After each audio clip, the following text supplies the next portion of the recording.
On a tense and fateful Tuesday, Israel unleashed its long-anticipated ground offensive in Gaza City, a military operation that had been looming over the region like a dark storm cloud for months. The streets of Gaza, already scarred by years of conflict, became the stage for a dramatic escalation as Israeli forces rolled in with formidable firepower.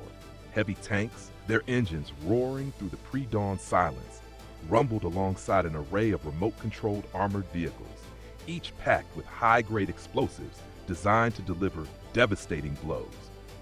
This bold and aggressive move came in direct defiance of mounting international criticism and a sobering report from a United Nations commission which had accused Israel of committing genocide in the Palestinian territories. The operation's launch signaled Israel's unwavering commitment to its objectives, regardless of the global outcry or the moral weight of the accusations leveled against it. As the first rays of dawn struggled to pierce the smoke-filled skies over Gaza, Israel's defense minister, Israel Katz, took to the social media platform X to proclaim the ferocity of the assault. "Gaza is burning," he wrote, his words carrying the weight of both a battle cry and a grim prophecy. The imagery was stark, a city engulfed in chaos, its skyline lit by the flashes of explosions and the glow of fires sparked by relentless military strikes. "The IDF is striking terror infrastructure with an iron fist," Katz continued, painting a vivid picture of the Israel Defense Forces IDF unyielding resolve.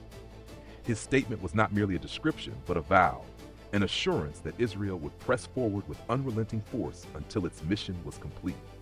The phrase "iron fist" evoked a sense of crushing power, leaving little doubt about the intensity of the operation now unfolding in Gaza's war-torn streets. Prime Minister Benjamin Netanyahu, addressing the nation from his office, outlined the operation's primary objectives with a tone of steely determination. The offensive, he declared, was designed to achieve two critical goals: to decisively defeat the enemy and to facilitate the evacuation of Gaza City's civilian population. His words were carefully chosen, yet they carried a glaring omission that sent ripples of shock and anger through parts of Israeli society. For months, the safe return of Israeli hostages held in Gaza had been a central pillar of Israel's stated war aims, repeated in speeches, press conferences, and public pledges. Yet, in this pivotal moment, Netanyahu made no mention of the hostages, a silence that felt like a betrayal to many. On the same day, as news of the offensive spread, anguished families of the hostages and their supporters gathered in a raw and emotional protest outside Netanyahu's residence in Jerusalem. Their voices, filled with pain and frustration, accused the prime minister of abandoning their loved ones, leaving them to an uncertain fate in the midst of escalating violence. The protest was a poignant reminder of the human toll of the conflict, a counterpoint to the cold calculus of military strategy. The international community, already alarmed by the escalating violence, responded with sharp condemnation. United Nations Secretary General Antonio Guterres, a veteran diplomat known for his measured words, did not hold back in his assessment of Israel's actions.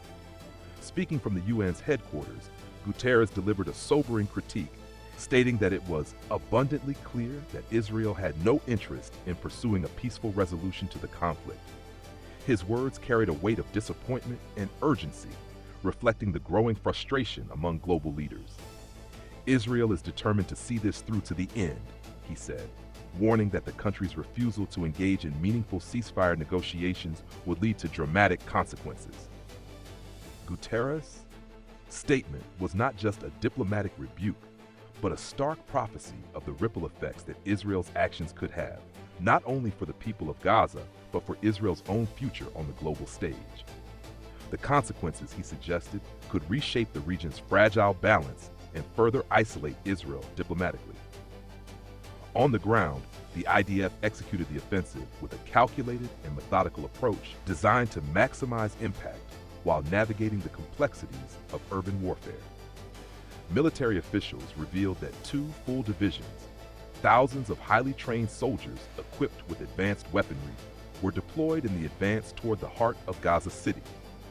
One division was tasked with encircling the city, creating a tightening ring of steel around its perimeter to cut off escape routes and supply lines for Hamas fighters. The IDF estimated that they would face fierce resistance from up to 3,000 Hamas and allied combatants who were deeply entrenched in Gaza City's labyrinthine streets and fortified positions.